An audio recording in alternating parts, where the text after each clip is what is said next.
जादुई खजाने की खोज की कहानी कई 100 साल पहले भारत के एक प्राचीन राज्य में सिंहगढ़ नाम का एक किला हुआ करता था। इस किले की शान शौकत का कोई मुकाबला नहीं था और इसके बारे में एक रहस्यमय किंवदंती प्रसिद्ध थी। कहा जाता था कि इस किले के गहरे तहखाने में एक जादुई खजाना छुपा हुआ था। ये खजाना इतना शक्तिशाली और अद्वितीय था कि जिसने भी इसे पाया उसकी सभी इच्छाएं पूरी हो जाती थीं। लेकिन इस खजाने को ढूंढना आसान नहीं था, क्योंकि किले के भीतर एक जादुई सुरक्षा तंत्र लगा हुआ था जिसे कोई भी पार नहीं कर सकता था। राज्य के राजा महाराज विक्रम इस खजाने के बारे में जानते थे, लेकिन उन्होंने अपने जीवन में कभी इसकी खोज नहीं की।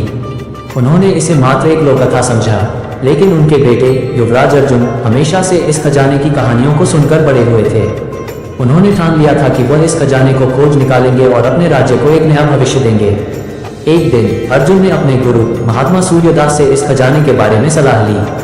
महात्मा सूर्यदास एक प्राचीन ज्ञानी थे जिन्होंने अपने जीवन में कई रहस्य सुलझाए थे। उन्होंने अर्जुन से कहा, यदि तुम इस खजाने को पाना चाहते हो तो तुम्हें 3 कठिन परीक्षाओं से गुजरना होगा। ये परीक्षाएं तुम्हारे साहस, विवेक और आत्मनियंत्रण की परीक्षा लेंगी। केवल वही व्यक्ति खजाने तक पहुंच सकता है जिसके हृदय में सच्चाई और निष्कपटता हो।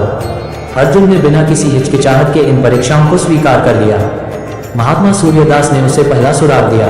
ये सुराग सिंहगढ़ किले के सबसे गहरे और सबसे भयावह हिस्से में छुपा हुआ था, किले के अंधकार में तहखाने में। अर्जुन ने अपनी तलवार और अपनी दृढ़ निश्चयता के साथ वहां जाने का निर्णय लिया। तहखाने में पहुंचते ही उसे एक बड़ा पत्थर का दरवाजा मिला जिस पर प्राचीन शिलालेख अंकित थे। इन शिलालेखों में लिखा था, तुम्हें प्रकाश के बिना सत्य को देखना होगा। अर्जुन समझ गया कि उसे बिना देखे केवल अपने दिल और आत्मा के मार्गदर्शन से आगे बढ़ना होगा। अर्जुन ने अपनी आंखों पर पट्टी बांध ली और अंधेरे में आगे बढ़ने लगा। उसने महसूस किया कि हर कदम पर उसकी परीक्षा हो रही है, लेकिन उसने धैर्य और साहस से काम लिया। अंततः वह एक बड़े कक्ष में पहुंचा जहां एक चमकती हुई ज्योत जल रही थी। ये ज्योत पहली परीक्षा का अंत था। अर्जुन ने इस प्रकाश को देखा और महसूस किया कि सत्य को केवल बाहरी आंखों से नहीं बल्कि आंतरिक दृष्टि से देखा जा सकता है। अर्जुन ने अब दूसरी परीक्षा की ओर कदम बढ़ाया। इस बार उसे एक रहस्यमयी नदी पार करनी थी जो दिखने में शांत थी, लेकिन उसमें कई अदृश्य प्राणियों का वास था।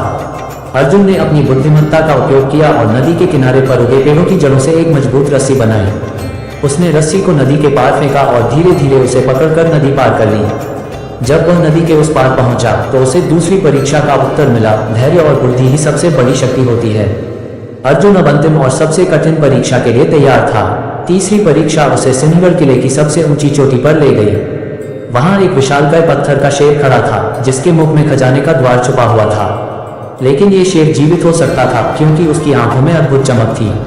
अर्जुन को इस शेर के मुख में प्रवेश करना था, लेकिन उसे शेर को बिना क्रोधित किए ऐसा करना था। अर्जुन ने अपने हृदय की सच्चाई पर भरोसा किया और शेर के पास जाकर उसके सामने ध्यान में बैठ गया। उसकी सच्चाई और शुद्ध आत्मा ने शेर को शांत कर दिया और उसके मुख में खजाने का द्वार खुल गया। अर्जुन ने खजाने के कक्ष में प्रवेश किया। वहां उसे सोने, हीरे और अनगिनत रत्नों से भरा एक विशाल कक्ष मिला। लेकिन इसके अलावा वहां एक अद्भुत जादुई ग्रंथ भी रखा था। ये ग्रंथ उस जादुई खजाने का असली रहस्य था। अर्जुन ने उस ग्रंथ को खोला और उसमें लिखा था, सच्चा खजाना वह नहीं जो बाहर दिखे, बल्कि वह जो तुम्हारे भीतर की शक्तियों और संभावनाओं को जागृत करे। अर्जुन ने उस खजाने को नहीं लिया, बल्कि उस जादुई ग्रंथ को अपने साथ लेकर लौट आया। उसने अपने राज्य में उस ज्ञान का प्रचार प्रसार किया और लोगों को बताया कि सच्चा खजाना केवल धन दौलत नहीं है, बल्कि वह ज्ञान और सच्चाई है जो हमारे जीवन को नई दिशा देता है। अर्जुन का नाम इतिहास में एक महान राजा और ज्ञानी के रूप में अंकित हो गया। सिंहगढ़ का किला आज भी खड़ा है, लेकिन अब वहां कोई जादुई खजाने की खोज नहीं करता, क्योंकि अर्जुन ने साबित कर दिया था कि सच्चा खजाना हमारे भीतर होता है। अगर आप भी कुछ नया और दिलचस्प देखना चाहते हैं तो जल्दी से सब्सक्राइब करें हमारे चैनल KKR जौनपुर को और बने हमारे YouTube परिवार का हिस्सा। आपका हर सब्सक्राइब और सपोर्ट हमें प्रेरित करता है।